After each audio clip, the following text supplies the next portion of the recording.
Hola y bienvenidos a mi canal de YouTube una vez más. Hoy tenemos el caso de Peter Falconio, algo bastante largo. Vamos a tener que hacer dos partes de este caso porque es tan largo que me pareció la mejor opción. Así que bueno, realmente no tengo mucho más que decir. A ver, es largo, prepárense, siéntense, acomódense porque va para rato.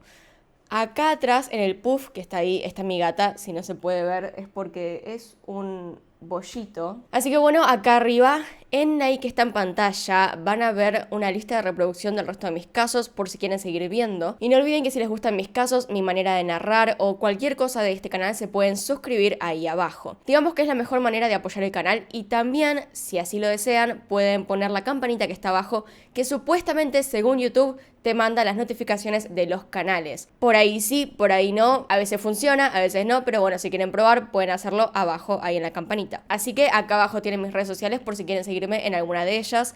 Y comencemos con el video.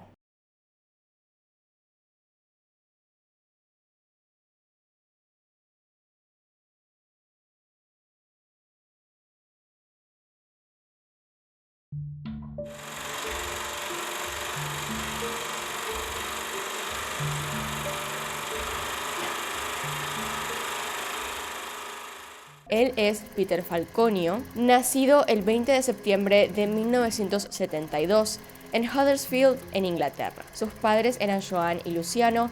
Era el tercero de 4 hijos y se llevaba muy bien con su familia. Era una persona muy amigable y siguió toda su vida rodeado de amigos. Estudió por un tiempo construcción y mientras hacía eso trabajaba en un club nocturno para juntar un poco de dinero. Luego de graduarse trabajó como topógrafo y con el tiempo se compró una pequeña cabaña cerca de su familia. Una noche de 1996 en un club nocturno, Peter se encuentra con una chica que a primera vista le llama la atención. Él se logra acercar a ella y empezar a hablarle. Esta chica era Joan Lees. Y es acá donde nos encontramos con la segunda persona que tiene que ver con este caso, la pareja de Peter Falconio. Joan Lees nació el 25 de septiembre de 1973. Sus padres estaban separados y su madre estaba casada con un hombre llamado Vincent, lo que sería entonces el padrastro de Joan. Con este nuevo padrastro vino también un nuevo hermano llamado Sam. Su madre, con quien vivió toda su vida, trabajaba mucho y solía faltarle dinero. Al verla mal por no poder pagar todas las cosas, Joan siempre intentaba reconfortarla. Y así se volvió para muchos más madura de lo normal para su edad. Desde muy temprana edad, ella siempre trataba los temas de manera más consciente. Parecía más grande. Desde niña fue una persona bastante independiente. Durante la secundaria trabajaba medio tiempo como camarera y cada tanto también hacía turnos en una fábrica donde empacaba tocino. Después de terminar la secundaria comenzó a trabajar en la agencia de viajes Thomas Cook, en donde empezó su amor por el viaje. Peter decidió un tiempo después de conocer a Joan que lo mejor sería para él tener un título universitario, le daría más oportunidades y podría ahorrar más. Digamos que le aseguraría una buena vida. Es entonces que él decide ir a una universidad en Brighton. Así que un año estuvieron separados, ya que Joan se quedó en el pueblo donde estaban los dos y donde habían vivido toda su vida, Huddersfield. Joan se quedó ese año en el pueblo cuidando de su madre porque tenía artritis. Sin embargo, cuando vio que Vincent, su nueva pareja, podría cuidarla, decidió tomar la oportunidad e irse con Peter a Brighton. Con respecto a lo que era su trabajo en la agencia de viajes, logró conseguir con la misma agencia una oficina allá, así que directamente se fue a Brighton con trabajo. A partir de este punto, ambos comienzan a viajar juntos. Ambos tenían una afición por viajar y fueron a Italia, a Grecia y a Jamaica. Pero en el 98 comienzan a planear un viaje por el mundo juntos. El lugar donde ellos querían pasar más tiempo sería Australia. El único problema recientemente en ese lugar era que habían aparecido unos cuantos mochileros muertos.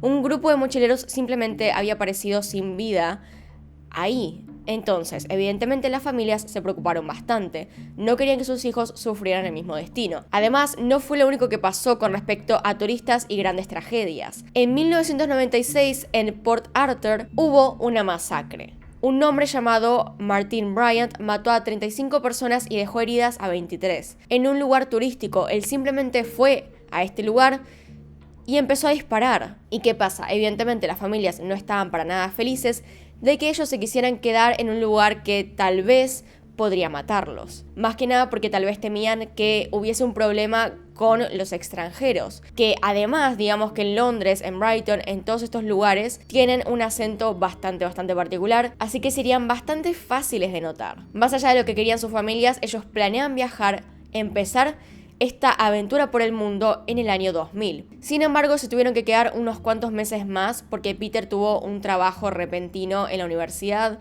un proyecto especial, y tuvieron que esperar hasta el 15 de noviembre del año 2000. Comienzan su viaje entonces este 15 de noviembre, primero van a Nepal, después a Malasia y Tailandia, donde se quedaron finalmente en Bangkok. El único problema durante esta etapa del viaje es cuando llegan a Camboya. Joan se da cuenta de que habían perdido sus cheques de viajeros, lo que sería unos cheques especiales hechos para permitir pagos en distintas monedas. Es decir, puedes pagar de antemano cierta cantidad y que en cada país directamente ya tengas el dinero, el cambio exacto para lo que querés comprar o pagar o lo que sea. Estos cheques ya están pagos y te garantizan dinero a donde vayas. Al perderlos, básicamente tenían que valerse de lo que tuvieran encima y no era mucho dinero. En Camboya, al parecer, no podían hacer mucho para recuperar estos cheques, así que otro viajero que conocieron ahí les pagó el boleto a Bangkok y ahí pudieron finalmente recuperarlos. Lamentablemente después de esto se asustaron un poco, ya que digamos que perdieron todos sus ahorros por un lapso de tiempo, y estar en diferentes países sin ningún lugar fijo donde quedarte puede ser una situación terrible. Igualmente decidieron, después de pensarlo un rato, seguir con el viaje, más allá de los asustados que estuvieron en ese momento. Así que el 16 de enero del 2001 llegaron a Australia. Realmente si hubiesen vuelto a sus casas después de este susto, tal vez lo siguiente no hubiese pasado. El plan era quedarse entonces por un tiempo en Australia casi indefinido, así que decidieron buscar un departamento compartido para quedarse con otras personas. Tener al menos un lugar donde estar por unos meses. Imaginen el cambio de clima que fue eso, pasar de un lugar como Londres, con lluvias todo el día, a un lugar rodeado de playas soleadas.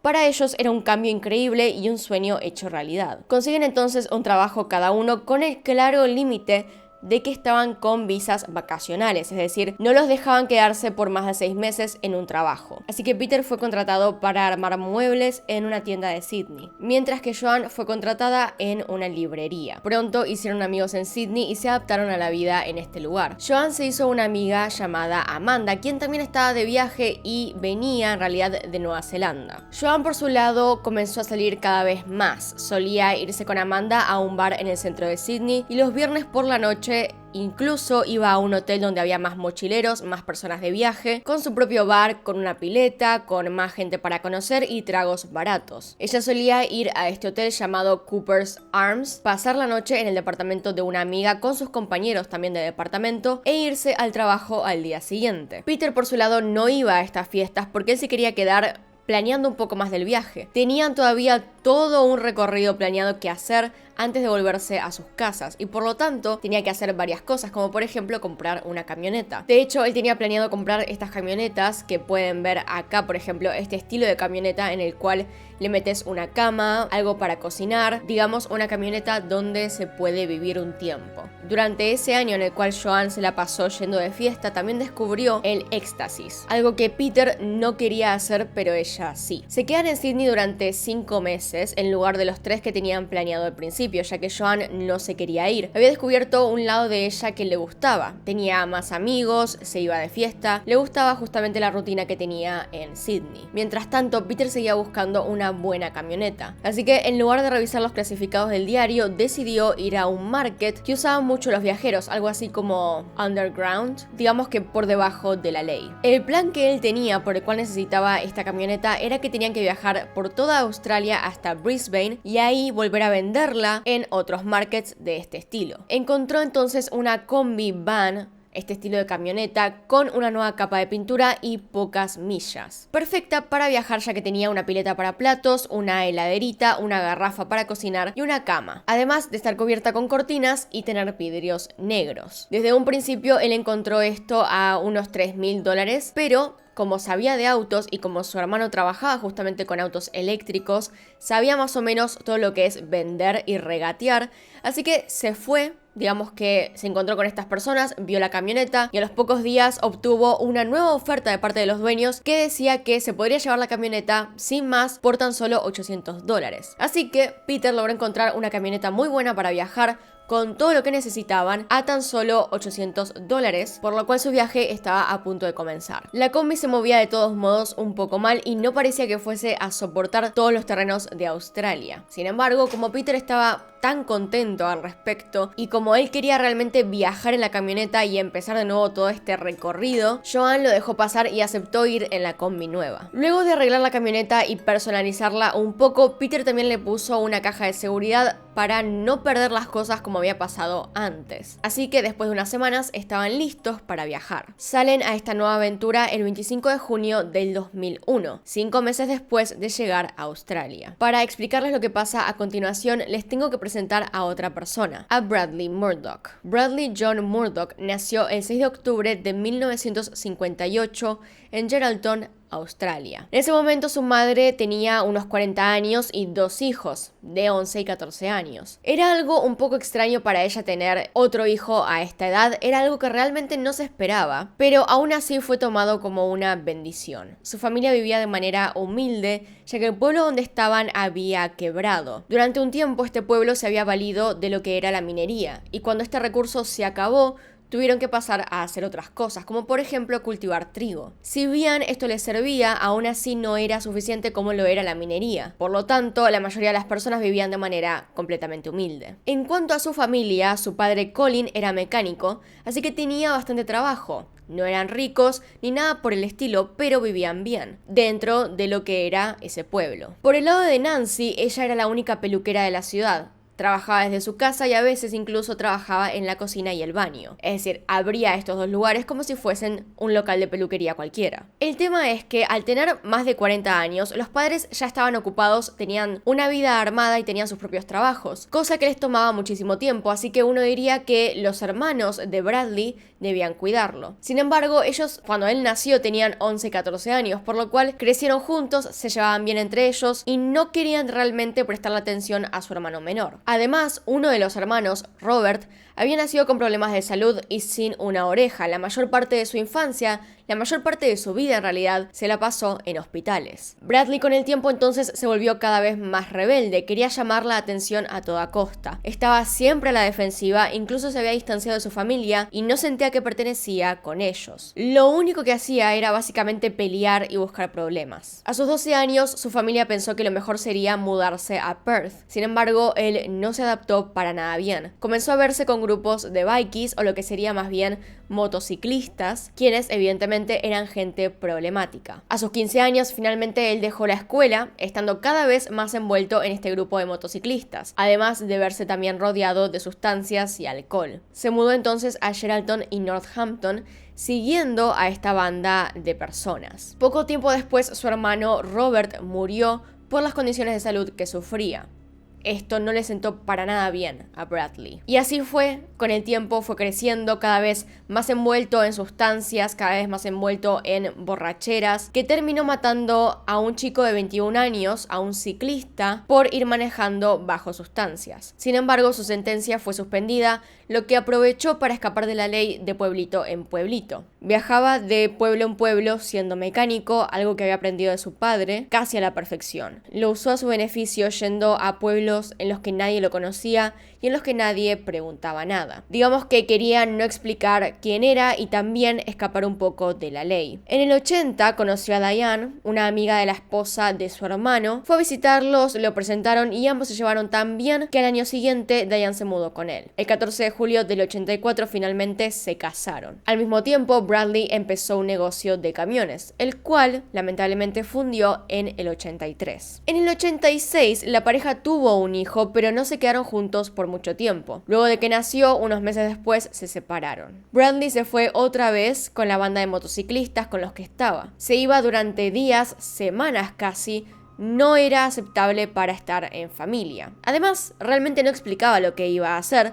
No es que simplemente le decía a su esposa que se iba a trabajar, él directamente desaparecía. Se iba sin más con estos motociclistas y volvía unas semanas más tarde. La separación se debió también a la conducta agresiva de Bradley. Resulta ser que él, en uno de sus episodios de enojo, le pegó a su esposa, lo cual hizo que Diane se quisiera ir, tomó a su hijo, se fue y no lo volvieron a ver. Bradley comenzó a tomar trabajos para transportar sustancias ilegales en su moto, mientras que además tenía un camión con el cual transportaba cosas legales. Podía manejar durante horas y horas sin dormir. Además, en algún punto se le ocurrió que sería una buena idea transportar estas sustancias ilegales dentro del camión, dentro de las cosas legales. Era todo un movimiento, él se armó todo un negocio de esto e incluso tenía un socio del cual vamos a estar hablando más tarde, el cual, de hecho, es importante. Con el tiempo se estableció en un lugar, la zona de Fitzroy Crossing, donde encontró trabajo como mecánico, pero además estaba rodeado de gente que apoyaba el KKK, un grupo racista extremo para aquellos que no lo sepan o se hayan olvidado. De hecho, tenía un tatuaje haciendo referencia a su apoyo al KKK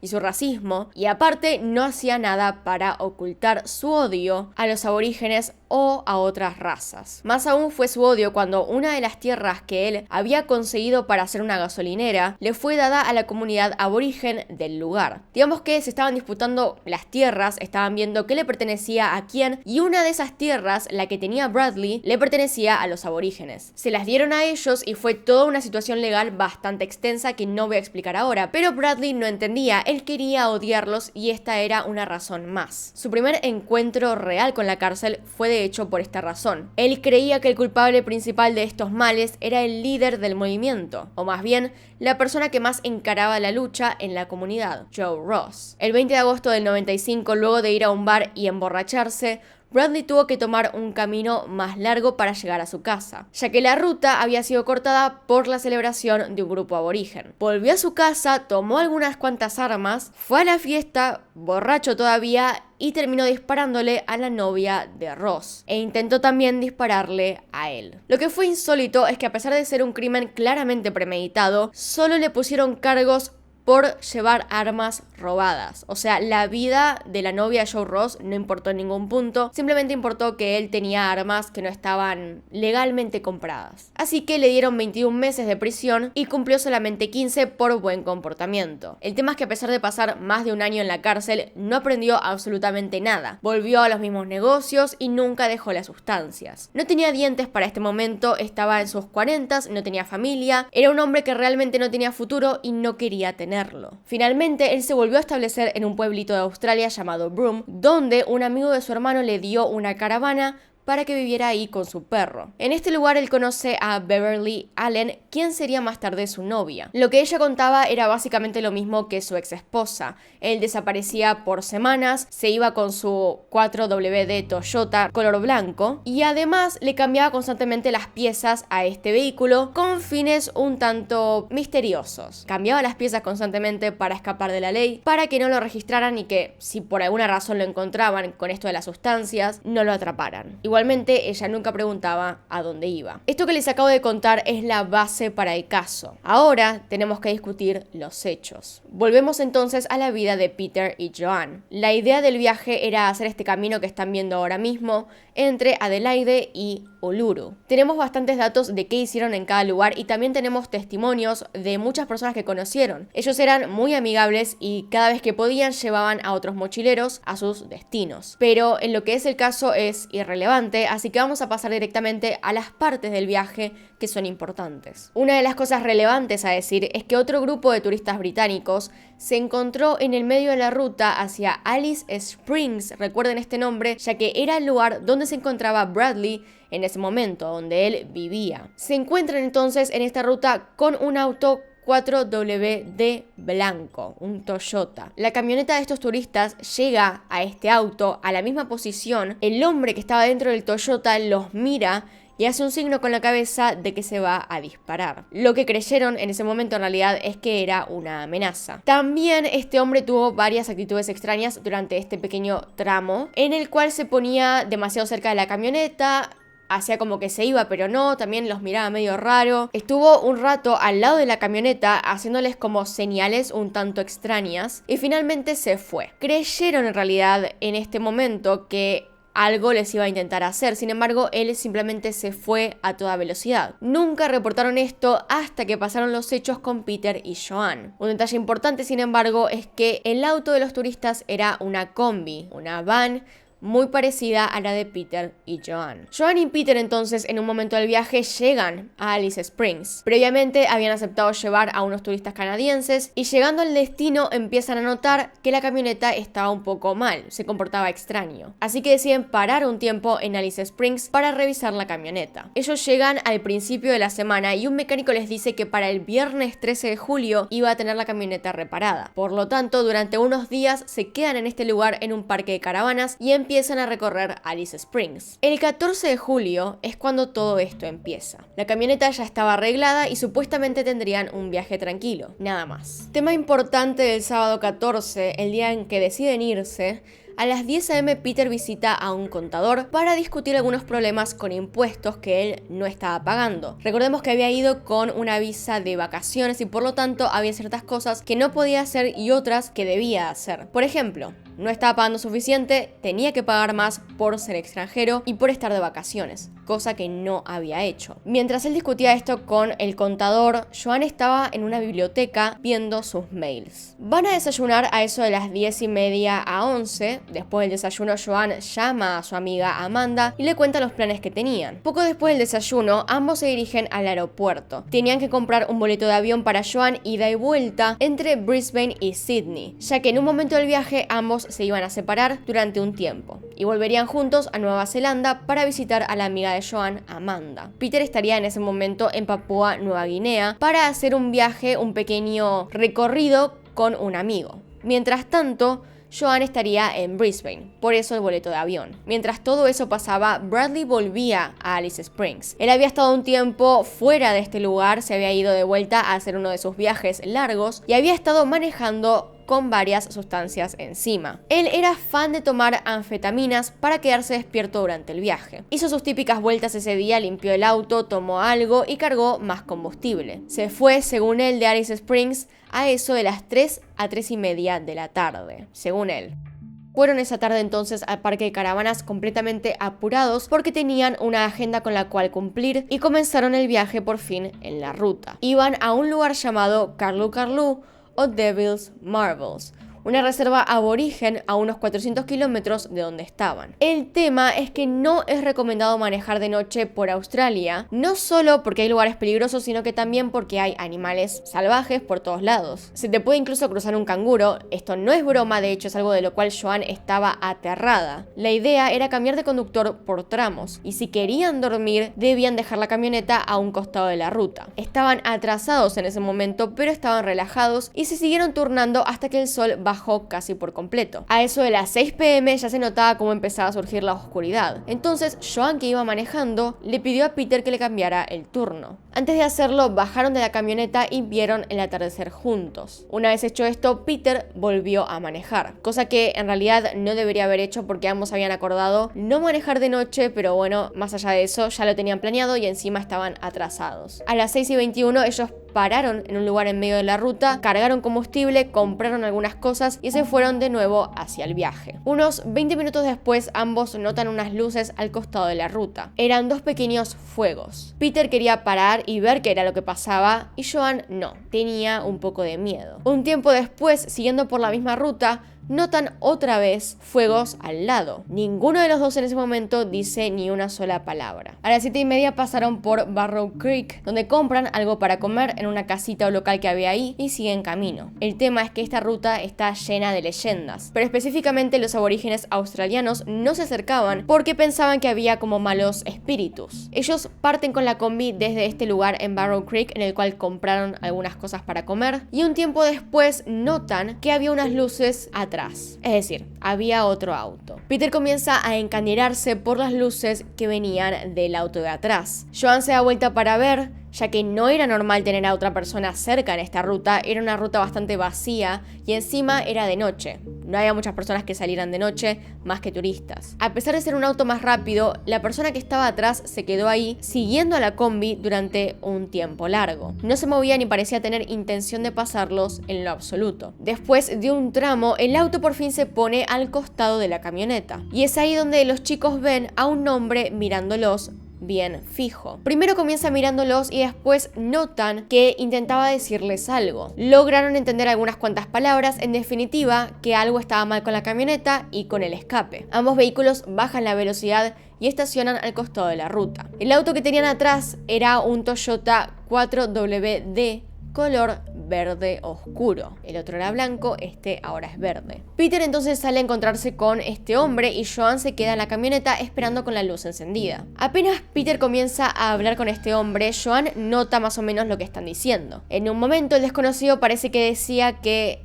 el problema del auto era con el escape y que venía viendo cómo salían algunas chispas de este. Entonces Peter le agradece que se haya detenido con ellos y que les haya informado de este problema. En ese momento se puede decir que ambos se tranquilizaron. Digamos que antes les parecía un poco raro que una persona se les pusiera detrás y que no saliera de encima, pero después pensaron que probablemente era una persona con buenas intenciones y que solamente quería que ellos pudieran arreglar el auto. Peter entonces vuelve a la parte trasera de la combi donde estaba el otro hombre desconocido. Y al momento de encender el auto, Joan puede escuchar no solo el motor del auto encendiéndose, que era bastante fuerte, sino que de repente escucha un sonido muy fuerte, como un bang. Pensó por un segundo que había sido la camioneta, que tal vez tenía un problema realmente grave y por eso había hecho un ruido tan fuerte. Sin embargo, no fue así. Se dio vuelta para ver lo que estaba pasando detrás suyo y para sorpresa se encontró con el hombre en la ventana apuntándole con una pistola. Este hombre abrió la puerta a la fuerza y le gritó que apagara el motor. Sin embargo, Joan en ese momento estaba completamente en shock. No se movía ni un centímetro, no sabía qué hacer. Entonces el hombre la empujó para el otro asiento y comenzó a subirse a la camioneta, mientras ella gritaba pidiéndole ayuda a Peter. El hombre se subió y apagó el motor por sí mismo y dejó a Joan en el asiento pasajero. La agarró de la cabeza diciéndole que se agachara y pusiera las manos detrás de su espalda. Pone tu cabeza entre tus piernas y tus malditas manos detrás de la espalda. Es lo que Joan describe haber escuchado. El hombre puso sus muñecas cinta adhesiva y unas esposas medio improvisadas hechas de cable y más cinta. El desconocido la tiró al suelo fuera de la camioneta e intentó atar sus piernas. Este desconocido entonces la tira al suelo e intenta atar sus piernas. Sin embargo, Joan se resiste todo lo que puede y logra, en definitiva, hacer que esta persona no la ate. Sin embargo, terminó pegándole en la cabeza, a lo que Joan no recuerda demasiado este momento porque evidentemente estaba inconsciente. Lo que recuerda es después despertarse cerca del auto del hombre. Él intentó ponerle cinta en la boca, pero falló. Terminó dejándole cinta en el pelo también. Había muchos signos de lucha, digamos. Le puso una bolsa de tela en la cabeza y la metió dentro de su auto, el 4WD, en el asiento del pasajero, mientras ella seguía todavía gritando para que Peter la ayudara. Al lado de ella, en el asiento del conductor, había un perro. Pudo notar más o menos cómo era, en este momento no se los voy a describir, pero tengan en cuenta que fue una cosa importante también la raza, el pelo del perro, etc. Y por alguna razón este perro parece que estaba acostumbrado y no ladraba ni nada por el estilo. Lo bueno de todo esto es que dentro del auto había una luz encendida y por lo tanto ella pudo ver la cara de este hombre, lo cual sirvió después para poder identificarlo ante la policía y ante el juez. Tenía, según cuenta ella, algunas cuantas canas, una mandíbula larga y una expresión de enojo. Además estaba un poco desalineado, tenía una barba sin cortar, medio desprolija. Digamos que estaba sin peinar. En ese momento volvió a perder la conciencia y se encontró al lado del auto cuando despertó. No sabía ni cómo había llegado ahí. Escuchó, sin embargo, ruido como de alguien arrastrando algo. En ese momento ya estaba completamente asustada. Empezó a gritar de nuevo, llamando a Peter. El hombre le dijo entonces que se callara o que la mataría.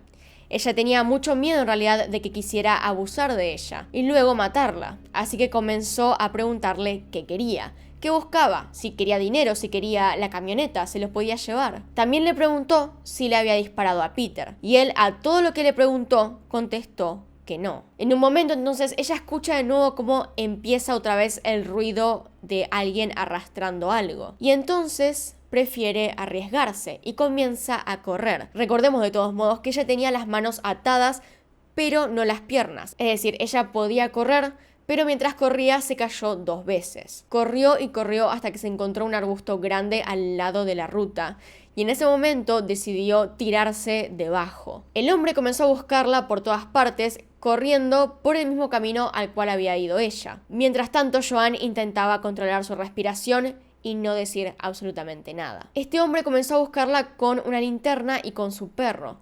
Pasaron por el mismo lugar donde ella estaba, pero sin verla. La buscó durante un largo rato, pasó varias veces al lado, de hecho recorrió donde estaba, al lado, justo al lado, y no la vio. El hombre, después de un tiempo de buscar, se fue y Joan se relajó apenas un poquito. Sin embargo, después de un rato escuchó un auto. Era de nuevo el hombre volviendo hacia ella y apuntándola con las luces del auto directamente hacia su arbusto. En ese momento ella pensó que ya estaba acabado, que todo esto había sido para nada y que el hombre por fin la iba a descubrir. Sin embargo, tampoco la vio. Lo que no les mencioné todavía es que en ese momento hacía mucho frío.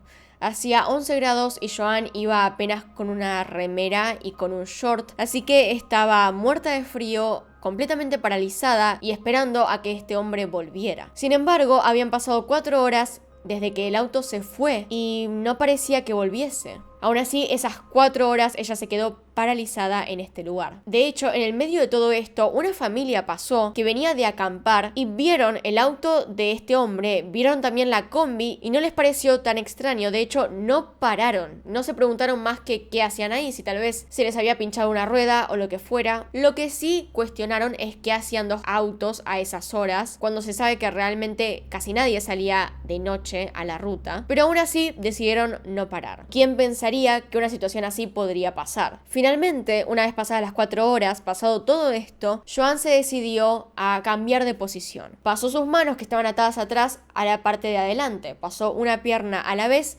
y logró que sus manos quedaran acá, enfrente suyo. Sin embargo, no se las pudo sacar. Ella de hecho intentó con una crema de cacao que tenía en el bolsillo, intentó aflojarlas o volverlas un poco más fáciles de sacar, pero no logró desajustarlas. Lo que sí hizo fue salir del arbusto e ir directamente hacia la ruta en busca de ayuda. En ese momento, por suerte, estaba pasando un camión grande de estos de carga y la vieron al costado, pero no se detuvieron hasta que ella comenzó a correr. De hecho, la persona que iba conduciendo pensó que casi la había atropellado porque estaba tan cerca del camión corriendo, pensó que tal vez se había intentado meter abajo del auto. Después de ver cómo ella corría, él paró y 1 kilómetro después el camión se detuvo completamente. Abrió la puerta y lo que se encontró fue una mujer llena de cinta adhesiva y unas esposas un tanto extrañas, hechas de cables, que no sabía expresar exactamente lo que le había pasado. El conductor llamó al coconductor y ambos le ayudaron a sacarse la cinta y las esposas. Después de estar por fin liberada, comenzó a explicar más o menos lo que había pasado y era realmente una historia muy difícil de creer. Primero que nada, era difícil de creer que una persona de la nada